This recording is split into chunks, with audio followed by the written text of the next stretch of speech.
마태복음 5장 27절에서 32절까지입니다. 마태복음 5장 27절에서부터 32절까지 함께 교독하겠습니다. 또 간음하지 말라 하였다는 것을 너희가 들었으나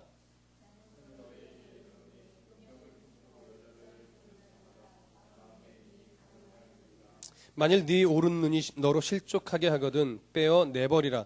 네 백체 중 하나가 없어지고 온몸이 지옥에 던져지지 않는 것이 유익하며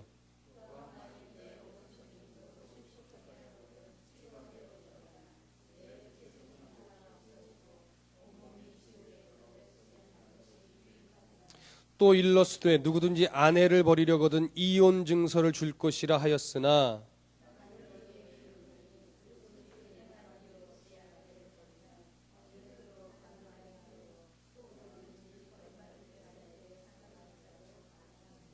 아멘. 우리가 저번 주에도 동일한 본문의 말씀을 가지고 간음하지 말라라는 부분에 대한 내용을 살펴보았습니다. 예수님께서는 이 간음의 죄가 얼마나 무서운지 오른 눈을 빼고 또 오른손을 자를 정도로 죄를 끊어내야 한다는 말씀을 들었습니다. 그래서 만약에 오른손이 죄를 범하게 되는 근원이라면 그것을 찍어내서라도 지옥에 가는 것을 면하지 않겠느냐.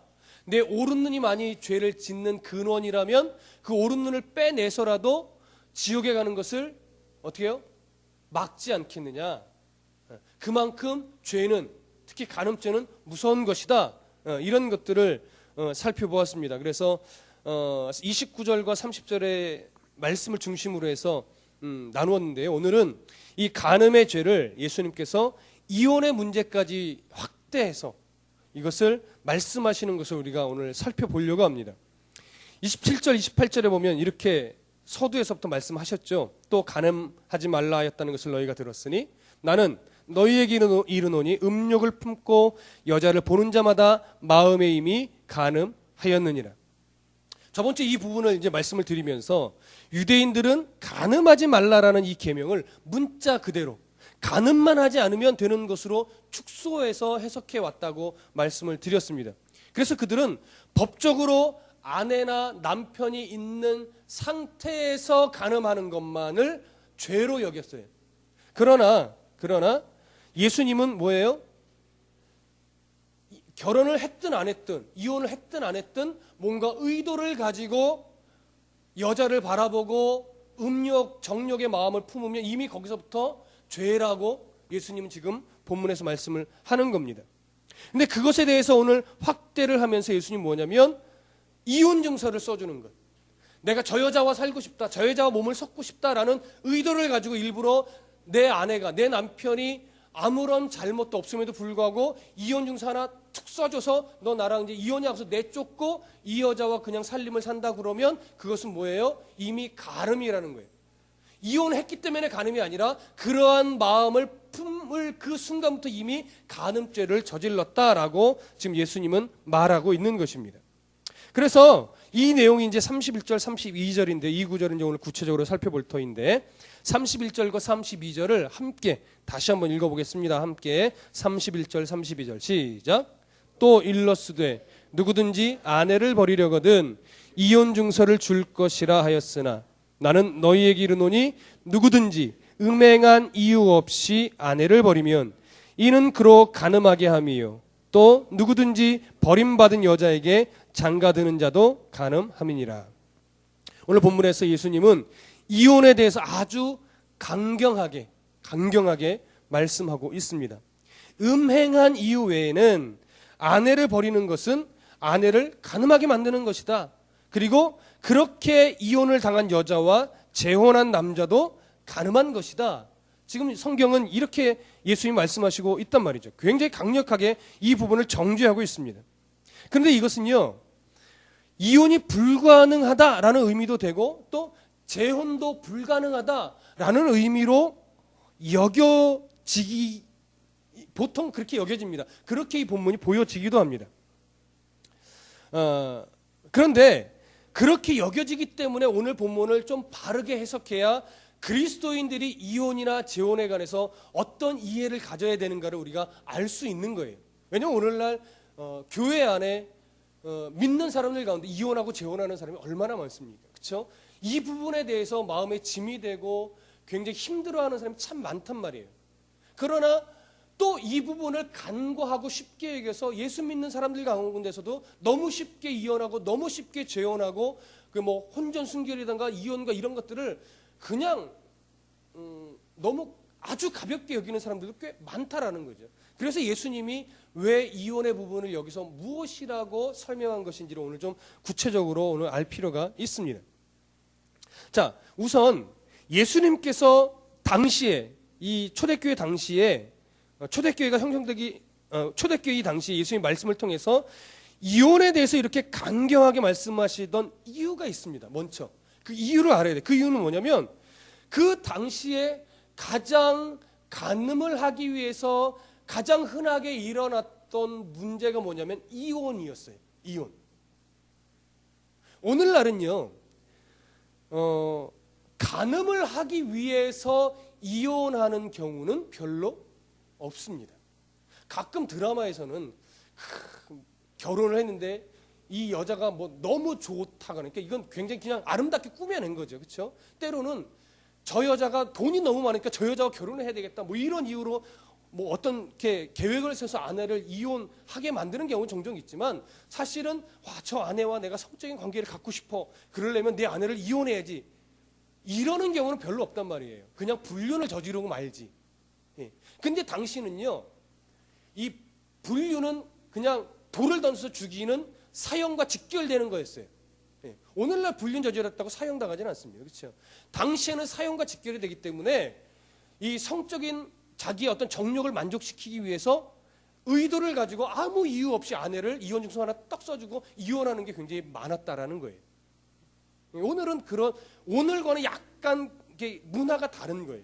오늘은 이혼하고 간음을 저지르고 간음을 하는 경우가 이혼이 아니라 다른 방법을 통해서 많이들 간음하고 성적으로 타락하고 음란의 문화가 하는 거지, 당시에는 그 음란이 이혼과 직결되어 있었단 말이에요. 그래서 예수님이 지금 이혼을 이렇게 강경하게 말하는 것입니다. 그런데 이들이 오늘 31절에 보면 누구든지 아내를 버리려거든 이혼 증서를 줄 것이라 이렇게 말했다고 얘기를 해요. 그러나 이 부분은요, 모세가 이 계명을 나타낼 때 중요한 부분이 하나 더 있는데 이 부분을 빼고 해석하는 거예요. 아니면 이 부분을 왜곡해서 해석했기 때문에 벌어진 일입니다. 자, 그래서 그 부분을 좀 한번 살펴볼 것인데요. 신명기를 좀 찾아보겠습니다. 구약성경 창출 레민신 이렇게 되죠. 신명기 24장 1절을 보겠습니다. 신명기, 민수기, 신명기, 창세기, 출애굽기, 레위기, 민수기, 신명기 24장 1절입니다. 24장 1절 구약성경 298쪽입니다. 제 성경책으로는 298쪽 신명기 24장 1절 신명기 24장 1절 구약성경 298쪽 신명기 24장 1절 말씀, 우리 한 목소리로 함께 읽겠습니다. 시작. 사람이 아내를 맞이하여 데려온 후에 그에게 수치되는 일이 있음을 발견하고 그를 기뻐하지 아니하면 이혼 증서를 써서 그의 손에 주고 그를 자기 집에서 내보낼 것이요. 이렇게 말하고 있습니다. 여기 보면 이혼 증서를 써서 그의 손에 주고 그를 자기 집에서 내보낼 것이요 라고 한 구절 앞에 무슨 말이 있어요?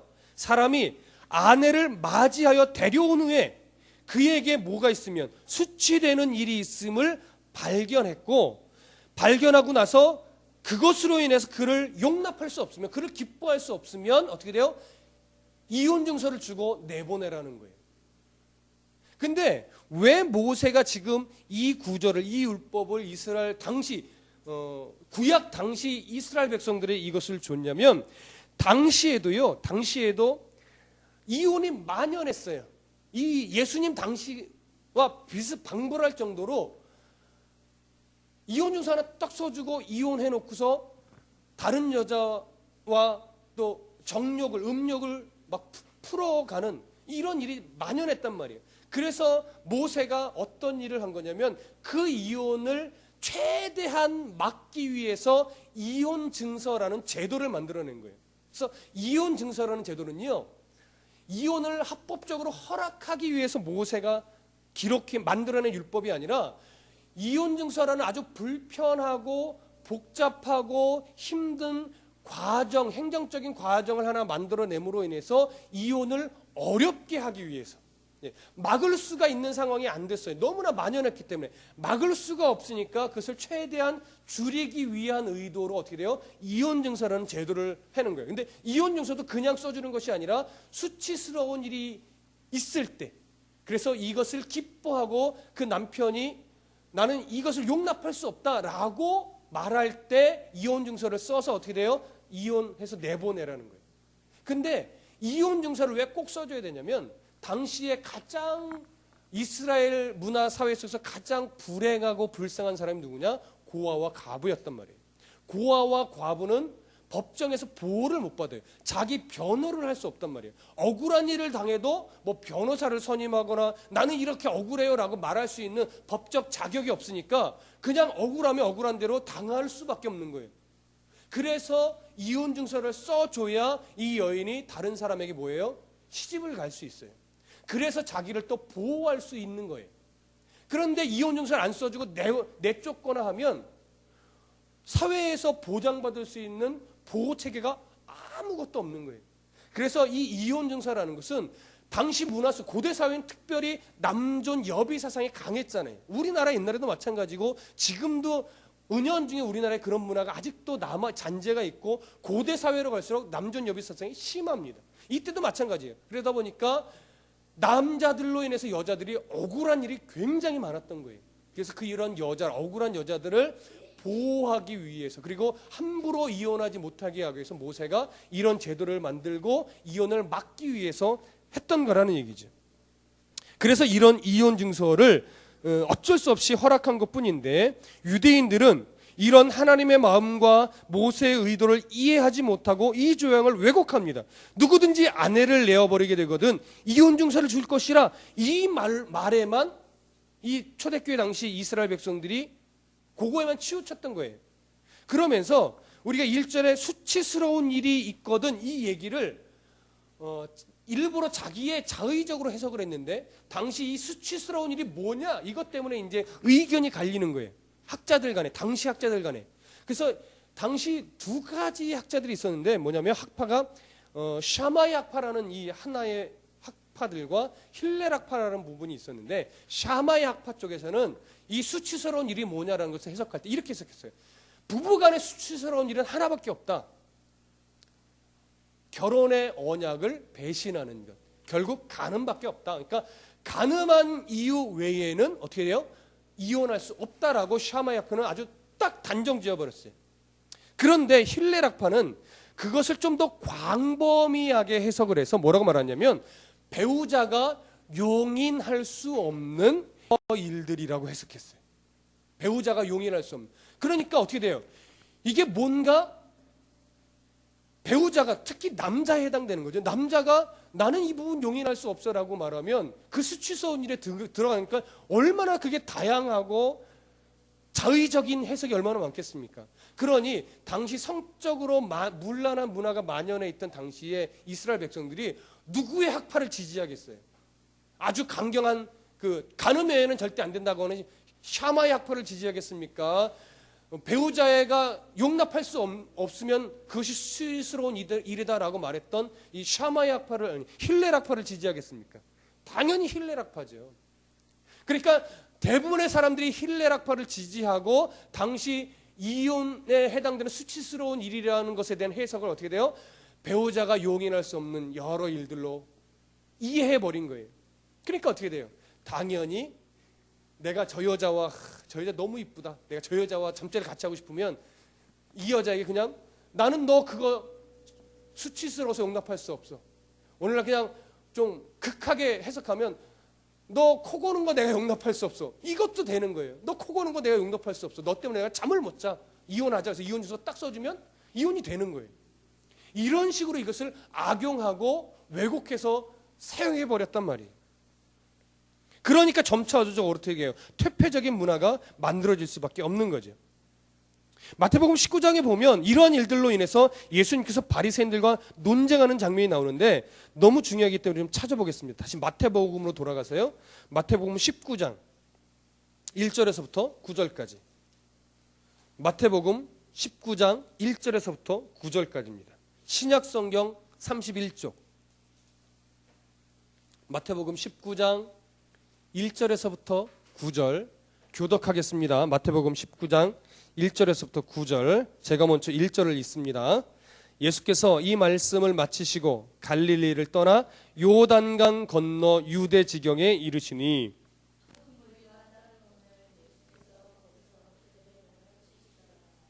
바리새인들이 예수께 나와 그를 시험하여 이르되 사람이 어떤 이유가 있으면 그 아내를 버리는 것이 옳으니이까.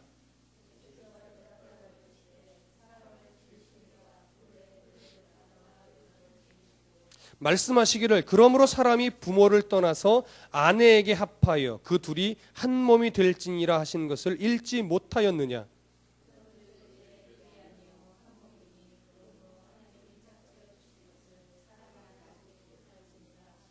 여짜오되 그러면 어찌하여 모세는 이혼 증서를 주어서 버리라 명하였나이까.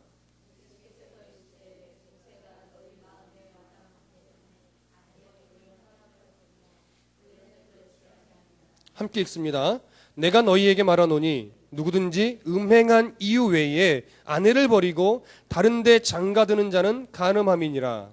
아멘. 여기 보면 3절에 바리새인들이 예수님께 이렇게 말하죠. 바리새인들이 예수께 나와 그를 시험하여 이르되 사람이 어떤 이유가 있으면, 이 어떤 이유가 뭐예요?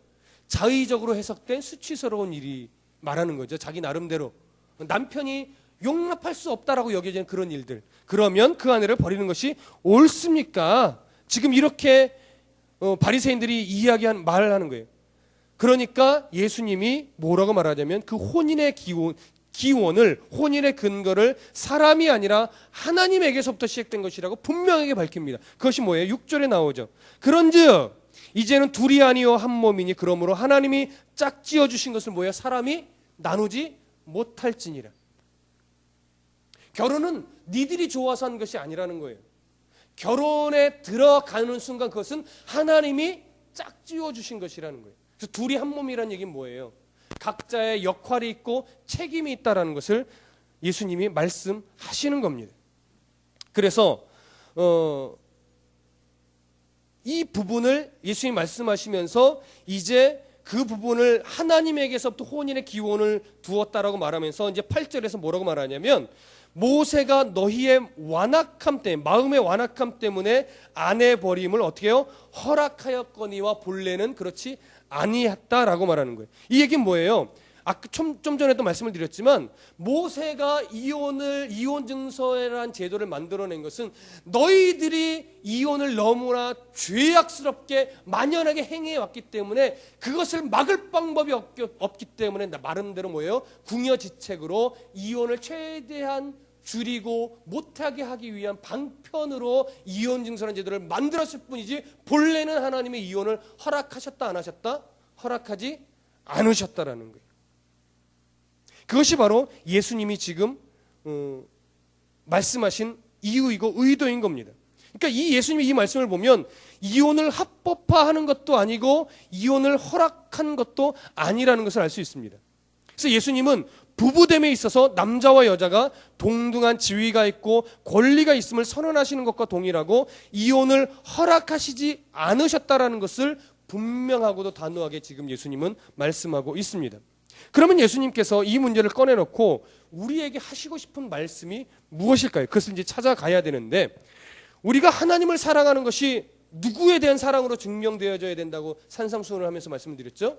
이웃에 대한 사랑으로 증명되어져야 한다라고 하는 것을 말씀드렸습니다. 그 이웃에 대한 사랑을 해야 되는 첫 번째 대상의 이웃이 누구일까요? 바로 부부관계의 남편과 아내입니다. 그러니까 아내와 남편이 이웃 사랑으로 증명되어져야 될 첫 번째 관계예요. 첫 번째 관계. 그러니까 하나님을 사랑한다면서 아내를 사랑하지 않고 있다는 것 말이 안 되는 거라는 얘기예요. 하나님을 사랑한다 하면서 남편을 사랑하지 않고 있다는 것 말이 안 된다라는 거예요. 이미 거기서부터 우리는 잘못을 저지르고 있다는 거죠. 이미 유대인들은 거기서부터 하나님의 율법을 깨트리고 있다는 거예요. 너희들이 하나님을 사랑한다고 하느냐? 근데 이혼을 그렇게 밥 먹듯 하느냐? 다른 여자와 몸을 섞기 위해서 이혼 증서 하나 딸랑 써주고 너의 아내를 한몸된 아내를 내어버리느냐? 바리새인들을 책망하는 것과 동일한 거예요. 그래서 아내와 남편이 바르게 사랑하지 못하면서 이웃을 사랑한다 하고 하나님을 사랑한다고 하는 것은 잘못된 것이라고 예수님이 단호하게 말씀하시는 건데, 그래서 남편과 아내는 하나님이 짝을 지어주셔서 내 몸, 한 몸으로 허락하신 최고로 가까운 이웃이라고 하는 겁니다. 그 가장 가까운 아내와 남편에게 사랑과 희생과 용서를 할 수 있다면 하나님을 사랑한다고 감히 얘기할 수 있는 겁니다. 용서할 수 없다면 하나님을 한다고 말할 수 없는 것이고, 아내와 남편과 사랑에게 희생과 용서와 그 사랑을 주고 있다면 하나님을 사랑하는 자가 맞는 것입니다. 그래서요, 여러분, 저한테 이 부모 세대의 어른들의 신앙이 그래서 굉장히 깊은 겁니다. 신학적인 지식은 조금 낮을 수 있어요. 그러나 제가 말씀드리죠, 성경을 많이 아는 것과 신앙이 깊은 것은 다른 거예요. 목회자가 신앙이 깊습니까? 성도가 신앙이 깊습니까? 라고 말할 때 보통 사람들은 당연히 목사님이 신앙이 깊죠라고 말할 수 있지만, 목사라고 해서 신앙이 깊은 것은 아니라는 거예요. 신앙이 깊다라는 것은 뭐예요? 이웃사랑으로 증명되어지는 삶을 살아가고 있는 그 사람이 신앙이 깊은 겁니다. 그것이 신앙생활이에요. 근데 우리나라 옛 어르신들은요, 신앙도 정말 목숨 걸고 지켜왔고 남편과 아내의 관계도 정말 목숨 걸고 지키셨어요. 특별히 어머니 세대들, 그렇죠? 신앙, 교회 다니는 것 때문에 얼마나 핍박받으신 부모 세대들이 많습니까? 그리고 옛날 어르신들이 아내가 있으면서도 사실 바람 피는 경우도 꽤 많았단 말이에요. 그래서 마음 같아서는 막 진짜 이혼하고 싶고, 마음 같아서는 집에서 도망가고 싶고, 남편이고 애들이고 막 버리고 그냥 내 자유, 이제 내가 수십 년을 이 고통받았는데 또 받아야 돼 하면서 막 다 벗어버리고 가고 싶지만, 하나님을 사랑하고 그 하나님이 남편과 자녀들을 사랑하라고 말했기 때문에 그것을 지키려고 막 우직하게 가정을 지키고 신앙을 지켜왔단 말이에요. 이것이 뭐예요? 신앙인으로서, 그리고 아내로서, 그리고 부모로서 뭘 다하는 거냐면 책임을 다하는 거예요. 여러분, 결혼은요, 결혼할 때까지는 사랑이지만 결혼을 한번 딱 된 이후부터는 사랑으로 살아가는 것이 아니라 책임으로 살아가는 겁니다. 세상의 법적인 책임을 말하는 것이 아니라 하나님이 남편과 아내로 한 몸 되게 하셨다라는 그 책임으로 살아가는 거예요. 근데 이혼을 했다라는 것은 무엇을 말하냐면, 아내든 남편이든 그 책임을 다하지 않았다라는 거예요. 그 책임을 다하지 않았다라는 겁니다. 그래서 예수님은 이 간음을 말씀하시면서 이혼에 대한 부분까지 확대하는 이유가 뭐냐면, 이혼을 했냐 안 했냐, 재혼을 했냐 안 했냐, 지금 예수님이 이거에 초점을 맞춘 것이 아니란 말이에요. 우리가 자꾸 실수하고 넘어지는 것이 뭐냐면, 예수님이 이혼을 하라고 한 거야 말라고 한 거야, 이것에 초점을 맞추니까요 자꾸 답이 안 나오는 거예요. 그런데 예수님은 이혼에 대해서 지금 초점을 맞추고 있는 것이 아니라, 네가 하나님을 사랑한다고 하는 것이 아내와 남편에 대한 희생적인 사랑으로 드러나야 하나님을 사랑하는 것이 증명되는 건데, 남편들아, 너의 아내를 정말 하나님이 짝지어준 사람으로 사랑하는 것에 대한 책임을 다했느냐라는 것을 묻는 거예요. 아내들아, 하나님이 짝지어주신 한몸된 남편에 대한 너희의 사랑이 희생으로, 책임으로 다 했느냐라는 거지. 그러니까 쌍방간에 이것은 중요한 거예요. 그래서요, 오늘 어디를 좀 찾아보시면, 마지막으로 찾아보겠습니다. 에베소서를 찾아보세요. 너무나 중요한 부분입니다. 에베소서, 로마서, 고린도 전후서, 그 다음에 갈라디아서, 에베소서 이렇게 되죠. 에베소서 5장을 찾아보세요. 에베소서 5장 15절에서 21절. 에베소서 5장 15절에서 21절. 제 성경책으로는 신약성경 315쪽이에요. 신약성경 315쪽. 에베소서 5장 15절에서 21절까지. 로마서, 고린도 전후서, 갈라디아서, 에베소서. 다 찾으셨나요? 교독하겠습니다. 교독 제가 15절에 있습니다. 그런즉 너희가 어떻게 행할지를 자세히 주의하여 지혜 없는 자 같이 하지 말고 오직 지혜 있는 자 같이 하여, 그러므로 어리석은 자가 되지 말고 주의 뜻이 무엇인가 이해하라.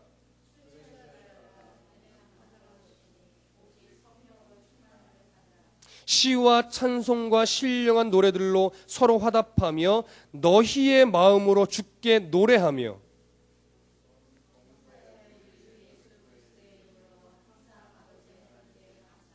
함께 읽겠습니다. 그리스도를 경외함으로 피차 복종하라. 자, 보세요. 15절에 보니까 너희가 어떻게 행할지를 자세히 주의하여 지혜 없는 자 같이 하지 말고 지혜 있는 자 같이 하라고 말하면서 17절에 그러므로 어리석은 자가 되지 말고 주의 뜻이 무엇인가 이해하라고 말해요. 주의 뜻이 무엇인가 이해해야 돼요.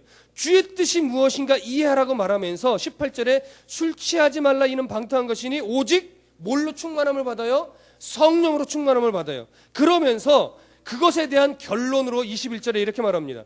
그리스도를 경외함으로 피차 뭐예요? 복종하라.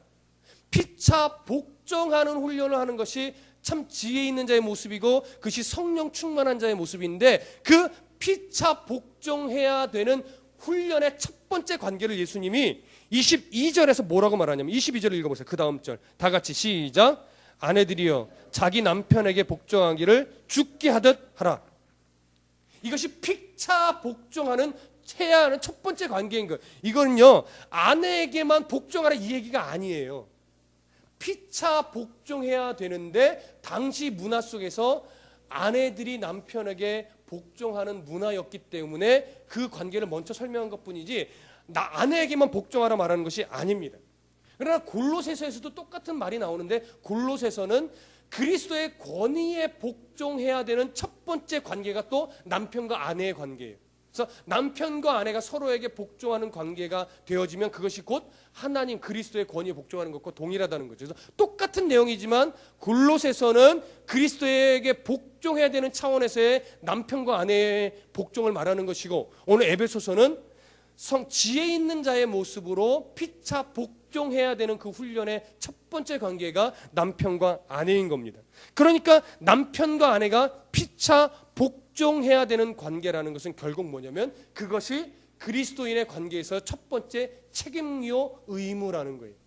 그래서 예수님이 지금 이 간음을 이야기하고 이혼을 이야기하면서 이 부분을 예수님이 말씀하신 그 이유는 뭐냐면, 네가 부부의 관계에 정말 서로 간의 책임을 다했느냐라는 거예요. 그래서 한 사람은 책임을 다하려고 애쓰는데 한 사람은 그 책임을 회피하면 이혼이 될 수밖에 없어요? 안 될 수가 있어요? 말이 안 되네. 하여튼 이혼을 할 수밖에 없는 상황이 돼요.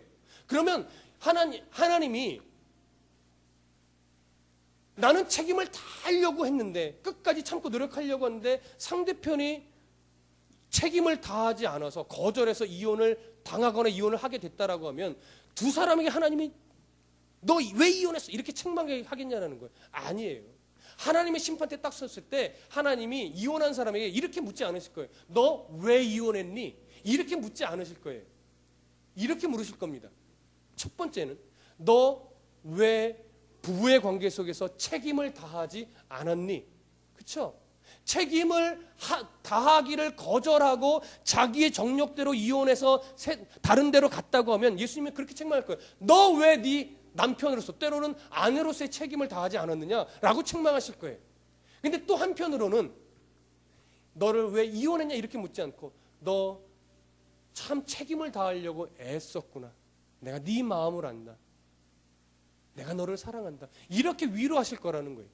그러니까 예수님은 지금 이혼이냐 아니냐, 재혼이냐 아니냐 이거에 맞춘 것이 아니라 네가 아내로서 정말 책임을, 그리스도의 사랑의 실천, 희생하려고 하는 그 한몸된 자로서의 책임을 다하려고 하는 애씀이 있었느냐 없었느냐, 이 부분을 보려고 하는 거죠. 그러니까 서로 간에 피차 복종하려고 하는 이 책임을 다한다면 이혼하는 가정이 일어나지 않을 거라는 거예요.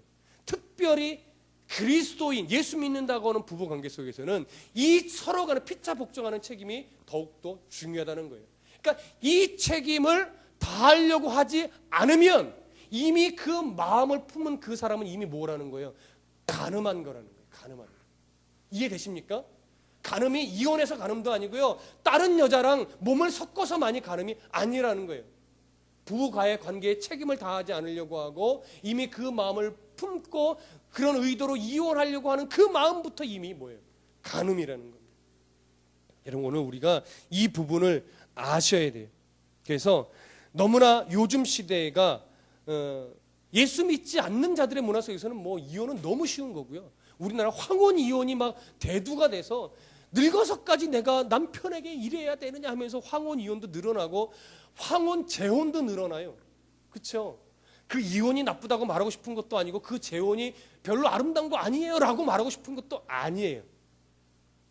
정말 우리가 남편과 아내로서의 책임을 다하는 문화 속에서 살아가고 있느냐라고 하는 안타까움이 있는 것이고, 그리스도인들은 더군다나 이 책임을 다하는 문화를 더 만들고 가꾸어 가야 되는데, 예수 믿는 사람들의 문화 속에서도 이혼이 너무 쉽게, 간음이 너무 쉽게, 뭐 황혼, 재혼이라든가 이런 세상의 문화가 똑같이 교회 안으로 들어오고 있는 이 지금 요즘 시대가 너무 안타까운 겁니다.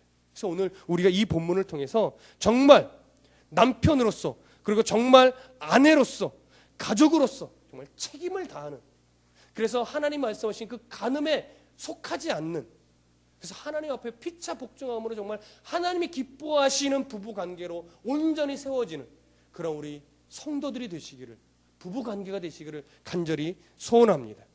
그리스도의 사랑으로 책임을 다하시고 그 가정을 지켜내십시다. 기도하겠습니다. 사랑이 많으신 하나님, 감사합니다. 오늘 우리가 하나님 아버지 앞에서 정말 아내로서, 남편으로서, 부모로서 책임을 다하는 그러한 삶을 살아가고 있는지 돌아보게 하여 주옵소서. 우리 어른 세대들을 볼 때 그 책임을 정말로 잘 해왔던 부모님들을 너무나 많이 보았습니다.